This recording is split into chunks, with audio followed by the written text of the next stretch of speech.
Bonjour, bonjour, chers amis internautes, que la grâce, que la paix de notre Dieu abonde pleinement en chacun de vous. Je crois en ce que Jésus fait, et je crois en ce qu'il dit, et je sais que pour vous, il a réservé pour la portion de chacun un miracle tout particulier, tout frais, pour lequel vous direz très bientôt, Alléluia, Hosanna. Ce jour, je voudrais partager avec vous un sujet fort important, d'autant plus qu'il est d'actualité. Parlons de l'Église en tant que famille de Dieu.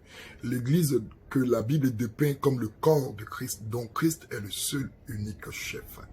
Alors, permettez-moi de partager un texte biblique qui en dit long sur notre thème de ce jour. 1 Corinthiens chapitre 12, le verset 12 à 26. Car comme le corps est un et a plusieurs membres, et comme tous les membres du corps, malgré le nombre, ne forment qu'un seul corps, ainsi en est-il du Christ. Nous avons tous en effet été baptisés dans un seul esprit pour former un seul corps, soit juif, soit grec, soit esclave, soit libre. Et nous avons tous été abreuvés d'un seul esprit. Ainsi le corps n'est pas un seul membre, mais il est formé de plusieurs membres. Si le pied disait, parce que je ne suis pas une main, je ne suis pas de corps, ne serait-il pas du corps? De même si l'oreille disait, parce que je ne suis pas un œil, ne suis-je pas du corps? Ne serait-elle pas du corps? Si tout le corps était œil, où serait l'ouïe? Si tout le corps était ouïe, où serait l'odorat? Maintenant, Dieu a placé chacun des membres dans le corps comme il a voulu. Si tout était un seul membre, où serait le corps entier? Maintenant donc, il y a plusieurs membres et un seul corps. L'œil ne peut pas dire à la main, je n'ai pas besoin de toi. Ni la tête dire aux pieds, je n'ai pas besoin de vous. Mais bien plutôt, les membres du corps qui paraissent être les plus faibles sont nécessaires. Je répète cette phrase, mais bien plutôt, les membres du corps qui paraissent être les plus faibles sont nécessaires. Et ceux que nous estimons être les moins honorables du corps, nous les entourons d'un plus grand honneur. Ainsi, nos membres les moins honnêtes reçoivent le plus d'honneur, tandis que ceux qui sont honnêtes n'en ont pas besoin. Dieu a disposé le corps de manière à donner plus d'honneur à ce qui en manquait, à ce qui en manquait. Ainsi, afin qu'il n'y ait pas de division dans le corps, mais que les membres aient également soin les uns des autres. Je vais bien répéter cette phrase-là. Mais que les membres aient également soin les uns des autres. Et si un membre souffre, tous les membres souffrent avec lui. Si un membre est honoré, tous les membres se réjouissent avec lui. Oh, j'aime cette dernière phrase. Si tous les membres souffrent, tous les autres membres, si un membre souffre, tous les autres membres souffrent avec lui. Si un membre est honoré, tous les autres sont honorés avec lui. Amen. Parole de notre Dieu.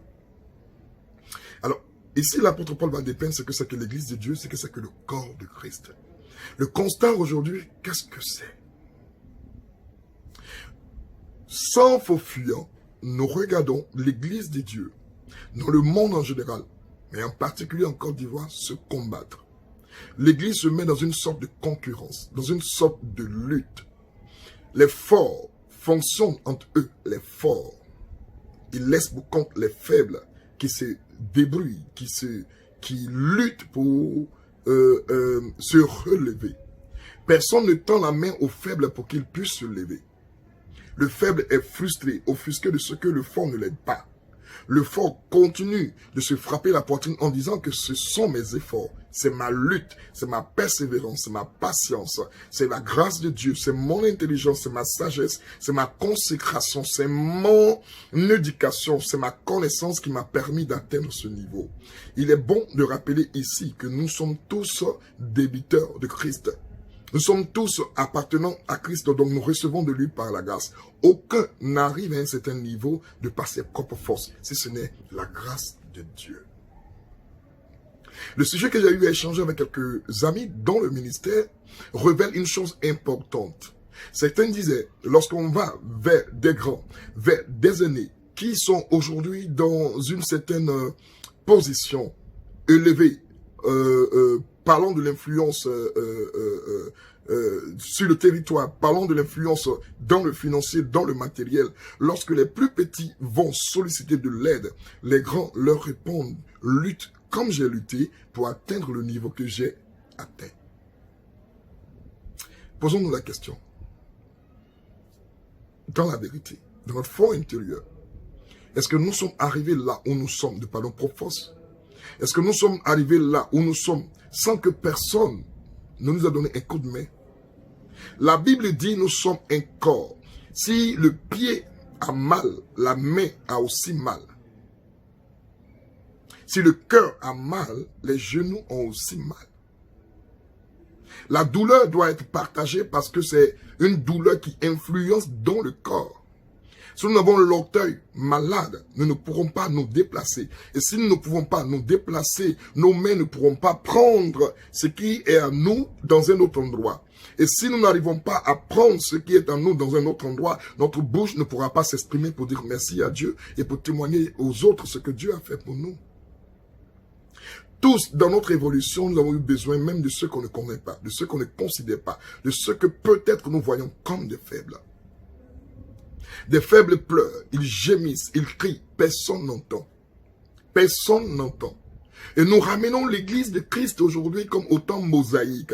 Lorsque Israël était en captivité en Égypte et Israël criait à Dieu, et il n'y avait personne pour le secourir jusqu'à ce que Dieu permette que Moïse puisse atteindre un certain niveau de croissance d'âge naturel afin de le choisir pour aller délivrer Israël en captivité.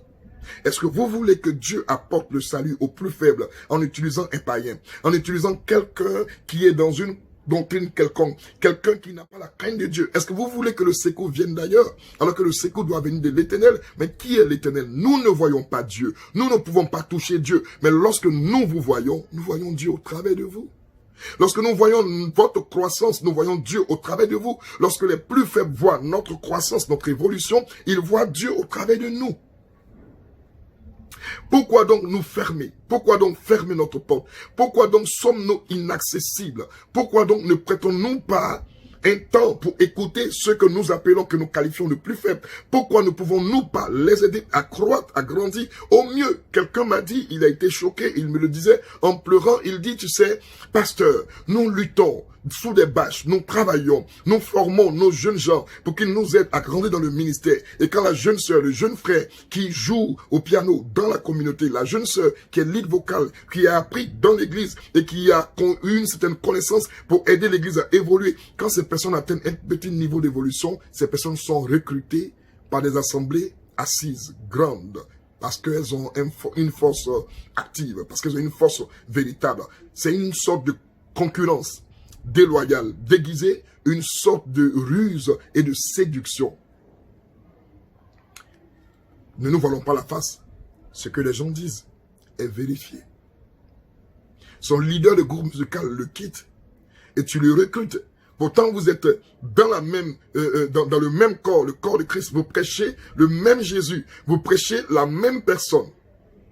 Mais tu recrutes le lead vocal qui fait la force du groupe musical de l'église X. Et tu lui proposes quelque chose. Et tu lui proposes de l'argent. Tu lui proposes des choses. Tu lui, même en le faisant, même tu touches un peu sa foi. Parce qu'il le faisait librement par la foi. On lui donnait le peu qu'on pouvait lui donner. Mais toi, tu le recrutes. Tu lui donnes quelque chose de grand. Tu le fais asseoir. Tu lui dis, sois ici. Ton ministère de chantre va évoluer. Ton ministère des musiciens va évoluer. Sois ici. Est-ce que vous savez que, au-delà de ces petites églises, comme on peut les qualifier, au-delà de leur souffrance, c'est Christ qui souffre. Lorsque vous prenez un pasteur assistant qui est en train d'évoluer dans une petite communauté, quelqu'un sur qui son leader compte pour étendre le ministère, lorsque vous le recrutez et vous lui dites, ici, tu seras mieux à l'aise, ici, tu pourras prendre soin de ta famille, ici, ton ministère va exploser. Est-ce que vous savez que cette petite église où vous l'avez débauchée est en train de souffrir, et lorsqu'elle souffre, c'est Christ qui souffre avec elle. Elle est déjà nue. Elle cherche à se couvrir, mais vous venez encore déchirer le petit haillon qui restait sur elle et vous l'exposez à la raillerie. Et on a l'impression que ces petites églises, comme on peut les appeler, j'utilise le terme qu'on a l'habitude d'utiliser, ces petites églises, parce qu'il n'y a pas de petites églises, ces petites églises, comme on peut les appeler, est-ce que vous savez que ces personnes, ces pasteurs, ces jeunes gens qui dans le ministère sont en train de lutter, font une sorte de dépression parce qu'elles se sentent faibles devant des personnes qu'elles appellent pères, devant des personnes qu'elles appellent mères, des personnes de qui elles espéraient avoir un soutien. Quand ce petit peuple de 10 personnes, de 20 personnes, de 50 personnes, de 100 personnes organisent un programme spécial pour édifier l'église. Quand ce petit peuple vient vers vous pour vous solliciter de venir les bénir, de venir les inviter, vous ne venez pas. Vous ne prenez même pas au sérieux leur invitation. Vous n'apportez aucune réponse à leur invitation. Comme si ceux qui vous invitaient, c'était un maquis. Comme si c'est un bar. Comme si c'est un bangui drum. Si c'est un quelconque lieu païen qui vous a invité. C'est l'église. C'est une partie de vous qui vous a invité. Même si cette partie n'est pas visible, mais elle fait partie de votre corps. Elle honore aussi le même Christ que vous priez, que nous prions. Parce que je suis le premier indexé dans ce que je suis en train de dire. Ça m'amène à réfléchir et à pleurer sur moi-même et à demander pardon à Dieu de ce que je suis en train de faire des choses sans m'en rendre compte. Là, le jour où vous acceptez de répondre, la petite église qui vous a sollicité tremble. Elle a besoin d'argent pour acheter une nouvelle bâche ou une feuille de tôle pour la couverture du temple. Mais parce qu'elle vous a invité, elle va s'endetter, elle va casser son compte, elle va demander de l'argent de part et d'autre pour pouvoir vous honorer par une offrande. Et quel message vous donnez? Si tu veux grandir, fais une offrande à celui qui est grand afin de grandir. Quelque part, c'est vérifié. Mais laissez-moi vous dire que c'est une révélation spontanée que Dieu donne par rapport à une circonstance donnée. Ce n'est pas une doctrine. Ce n'est pas une doctrine qui est suivie, que nous devons enseigner pour dire, forcément pour grandir, on a besoin de faire offrande à celui qui est grand. Non, ce n'est pas forcément une doctrine. C'est une inspiration que Dieu donne. Elle est vérifiée. Elle est véritable. Mais si c'était le cas, en ce moment nous rendrons la Bible menteuse. Parce que la Bible dit, on n'achète pas les dons. C'est pas les dons de la grâce de Dieu, les dons de l'enseignement, les dons des paroles de connaissance, les dons des divers dons donnés par le Saint-Esprit et de la relation de l'administration de tout ce que vous avez comme capacité qui vous aide aujourd'hui à établir une église forte et puissante. Si vous êtes puissant, sachez que vous êtes puissant parce qu'il y a des personnes qu'on ne voit pas, qui ont travaillé pour que vous arriviez là. C'est ce que la Bible dit. Des personnes qui ne sont pas honorées, qui sont cachées. C'est elles qui ont prié, qui ont gémi, qui ont travaillé pour que vous arriviez là. Faites-leur un clin d'œil. Faisons-leur un clin d'œil. Tournons-nous. Aidons ces personnes. Aidons ces petites églises. Arrêtons de les dépouiller. Arrêtons de recruter leurs chants. Arrêtons de recruter leurs instrumentistes. Arrêtons de recruter leurs assistants. Arrêtons de recruter leur peuple. Sans le savoir, ou peut-être certains le savent, d'autres ne le savent pas. Mais vos éléments que vous établissez comme responsables, ils ne vont pas évangéliser dans le monde, recruter les païens, mais ils vont pêcher dans une sorte d'aquarium, ils vont pêcher dans les églises sœurs, ils disent à leur peuple, ils disent à leurs jeunes gens, ceux qui y sont établis, allez inviter vos frères et sœurs à nos différents programmes. Et lorsque ces frères et sœurs viennent à vos différents programmes, vous mettez une machine de séduction, de ruse, pour que ceux-ci ne retournent plus dans leur communauté. De vous à moi, faisons un état de lieu plutôt, sur nos différentes communautés. Moi, je commence sur la mienne. La plupart de nos églises sont remplies de chrétiens qui viennent de différentes communautés. L'évangile ne progresse pas. On voit des églises, mais c'est les mêmes chrétiens qui circulent. C'est les mêmes chrétiens qui circulent. Ils quittent l'église A, ils se retrouvent dans l'église B. Ils quittent celle de B, ils se retrouvent dans l'église Y. Ils quittent l'église Y, ils se retrouvent dans celle de Z. Et donc, parce que nous travaillons, nous ne travaillons pas parce que le diable continue de travailler, continue de détruire. Et nous détruisons le peu qui se consacraient, le peu qui essayait d'avancer, nous les piétinons, nous les empêchons d'avancer. Et une course est lancée. Chacun veut être leader, chacun veut être le père de la nation, chacun veut dominer la nation. Et nous recrutons les peu, au lieu de les aider, nous les recrutons dans une sorte d'enclos. C'est pas parce que quelqu'un a une vision d'organiser des jeunes serviteurs de Dieu, de leur communiquer l'enseignement pour qu'ils puissent grandir, pour qu'ils puissent être autonomes, pour qu'ils puissent être forts, que tout le monde va suivre la même chose et puis vous partagez les jeunes et vous empêchez les jeunes de grandir, d'évoluer. Vous les partagez, vous divisez la Côte d'Ivoire en plusieurs secteurs et chaque personnalité spirituelle a son groupe de pasteurs influents sous sa tutelle. Non! C'est pas ça l'église. C'est pas ça l'église. Un autre fait est simple et clair. Vous avez aujourd'hui les moyens financiers. Vos comptes en banque, les comptes de l'église sont remplis. C'est vrai. Vous continuez d'ouvrir des champs d'émission, c'est une très bonne chose. Est-ce que vous faites un clin d'œil? Est-ce que nous faisons un clin d'œil à ces jeunes églises qui luttent pour avoir ne serait-ce qu'une parcelle de terre, qui luttent pour avoir ne serait-ce qu'une toiture, qui luttent pour avoir ne serait-ce qu'un tom-tom, un micro, qui luttent pour avoir ne serait-ce qu'une guitare? Est-ce que nous leur faisons un clin d'œil? Est-ce que nous leur donnons l'occasion à ces églises-là de se relever? Non. Nous sommes fiers de dire, Dieu nous a bénis. Nos parcs auto est rempli de 100 véhicules, de 200 véhicules, de 500 véhicules. Alors que tout près de vous, l'église d'à côté vient d'être renvoyée pour loyer impayé. En fait, comprenez que le message que vous enseignez, le message que vous prêchez n'est pas différent de ceux qu'ils enseignent. Le Saint-Esprit que vous avez n'est pas un Saint-Esprit à 4 V et eux un Saint-Esprit à 2 barrettes. Qu'est-ce que je suis en train de dire? Votre Saint-Esprit n'est pas un Saint-Esprit à 4 étoiles et leur Saint-Esprit à 2 V. Non. C'est le même Saint-Esprit qui intervient en nous, qui intervient en chacun de nous. Alors l'enseignement sur la foi, sur la joie, sur l'amour, sur la paix, c'est le même que nous tirons de la parole de Dieu que nous transmettons. Le vôtre est mieux entendu, mieux suivi parce que l'organisation, les moyens financiers et matériels sont mis pour que cela soit visible. Gloire à Dieu. Nous sommes honorés. Ils sont tous honorés de nous voir paraître sur les réseaux sociaux, d'être influents. Mais ils ont aussi besoin de grandir. Je nous exhorte à faire un clin d'œil à ces jeunes églises. Je nous exhorte à faire un clin d'œil à ces jeunes pasteurs. Je nous exhorte à faire un clin d'œil à ces jeunes communautés. Je nous exhorte à leur donner un coup de main, à les aider à avancer et à arrêter de piller, de pécher dans leur communauté. Tu veux des chanteurs, il faut les former. Tu veux des instrumentistes, il faut les former. Tu veux des gens, il faut les former. Arrête de prendre, toi la grande église, de prendre le peu que le petit a. Mais tu le touffes, tu le tues et tu l'exposes à la verdict du diable. Car lorsque son cœur est en colère, lorsqu'il est triste, il devient un accès facile au diable pour détruire l'église parce qu'il est frustré, il est blessé, il ne veut plus rien écouter. Alors qu'il te prend comme exemple. Alors qu'ils nous prennent comme des exemples. Romains chapitre 12, verset 3 dit, « Par la grâce qui m'a été donnée, je dis à chacun de vous de n'avoir pas de lui-même une trop haute opinion, mais de revêtir des sentiments d'humilité modeste selon la mesure de foi que Dieu a départie à chacun. » Personne n'est mieux que l'autre. Nous sommes tous conduits par le même Saint-Esprit, par la même parole sainte et sacrée de Dieu. Aidons-nous mutuellement. Aidons-nous mutuellement. Je voudrais terminer cette vidéo par 3 éléments que nous devons corriger en chacun de nous. C'est que nous empêche de soutenir les autres. C'est que nous empêche d'aider les autres. Le premier élément, c'est la méchanceté. Nous sommes méchants. À la vérité, je reconnais que je suis méchant. Je reconnais que j'ai été méchant pendant des années. Je reconnais que j'ai eu des communautés autour de moi que je pouvais aider. Je pouvais aider, ne serait-ce qu'avec 2 feuilles de tôle. Je pouvais aider, ne serait-ce qu'avec 3 paquets de ciment. Je reconnais que j'ai été méchant et je demande pardon à Dieu de m'accorder sa grâce. Seigneur, pardonne-moi. Donne-moi de me relever et de corriger ce que je n'ai pas fait hier. Nous sommes méchants. Corrigeons la méchanceté.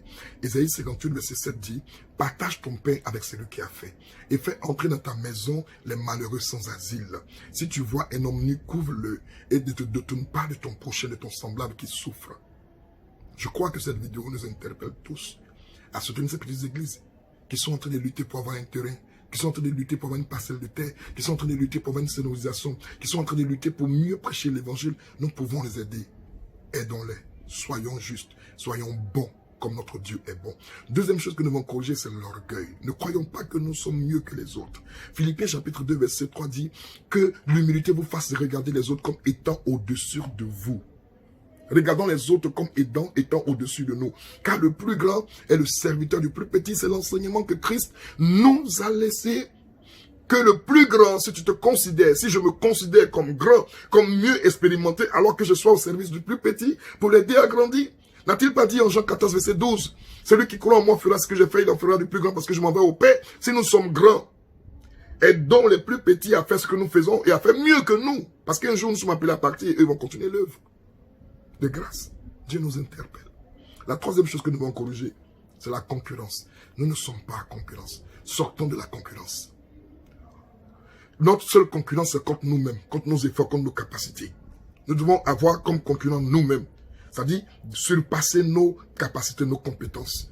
Mais nous ne sommes pas en concurrence contre les églises sœurs. Non. 1 Corinthiens 3, verset 3 à 5 a dit, « Parce que vous êtes encore charnel. En effet, puisqu'il y a parmi vous de la jalousie et des disputes, n'êtes-vous pas charnel?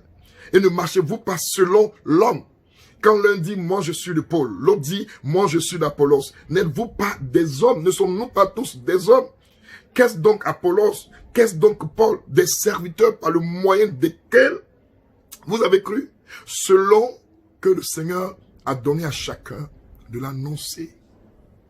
Arrêtons cette concurrence. Arrêtons cette concurrence. Arrêtons cette concurrence. À vouloir être forcément le pasteur le mieux vu dans le pays. À vouloir être forcément le pasteur le mieux vu dans la communauté, dans la commune, dans le département, dans la région, dans la ville. Arrêtons cette concurrence. Arrêtons cette concurrence. Une concurrence est mauvaise et déloyale. Parce que moi, aujourd'hui, j'ai les moyens de m'offrir une sono de qualité. Parce que j'ai les moyens de transporter mes chrétiens. Parce que j'ai les moyens de me bâtir un temple à l'honneur de Dieu. Je pense que je travaille mieux que celui qui n'a pas les moyens. C'est Dieu qui fait grâce à qui il veut. Mais sachant que la grâce que Dieu nous accorde, il nous l'accorde et nous regarde. Pour voir comment est-ce que nous allons la gérer. Est-ce que nous allons la garder pour nous? Est-ce que nous allons la partager? Je vais terminer par cette phrase. Il n'y a que l'eau qui ruisselle, dans laquelle vivent les poissons. Une eau qui est stagnante, il n'y a point de poissons. Mais au contraire, c'est des crapauds qui évoluent dans une eau, dans une mare d'eau stagnante. La simple raison que les crapauds font du bruit. Et là où il y a une eau stagnante, évoluent aussi des moustiques, des pathologies, toutes sortes de maladies. Si la grâce, la bénédiction, les moyens que Dieu t'a donnés ne circulent pas au profit des autres, il n'y aura pas de poisson, il n'y aura pas de vie. L'eau ne sera pas oxygénée, la grâce ne sera pas oxygénée. Elle va créer des crapauds qui vont faire trop de bruit. Le monde va vous acclamer.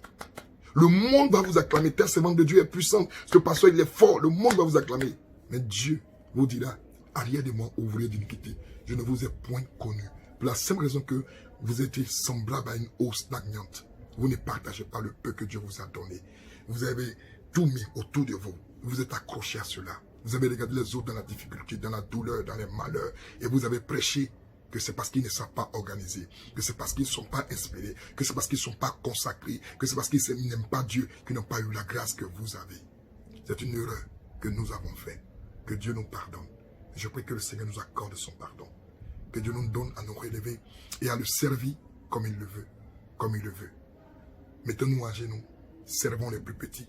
Aidons-les à grandir. Et nous serons en train d'honorer Dieu comme Dieu le veut. Je vais profiter de cette vidéo pour saluer des pères qui sont un modèle. Des pères qui partagent. Des pères qui aiment. Papa Dion Robert, Papa Mohamed Sanogo, Papa Jean-François Komoué, Papa Amouzou, bien d'autres. Je ne peux citer tous autant que vous êtes. Vous partagez. Georges Amouakou, vous êtes plein. Vous partagez. Continuez de partager. Et continuez d'enseigner à nos jeunes. Nous autres jeunes serviteurs de Dieu qui vous prennent en exemple, en modèle, continuez de nous enseigner l'esprit du partage. Pour que ceux qui viendront après nous puissent suivre le même exemple. Et que l'église de Dieu soit forte dans cette nation, dans la sous-région et dans le monde. Que Dieu vous bénisse. Loin de moi, vouloir la pensée d'offusquer quelqu'un, de blesser quelqu'un. J'ai transmis simplement des échanges que j'ai eus avec des hommes dans le corps de Christ. Et j'ai mis cela en prière. Et le Seigneur m'a donné cette exhortation que j'ai partagée avec chacun de nous. Je suis le premier bénéficiaire de cette exhortation. Et je prie le Seigneur de m'aider à le servir comme il veut. Que Dieu nous bénisse. Paix à chacun de vous. Grâce sur grâce dans le ministère de tous. À bientôt.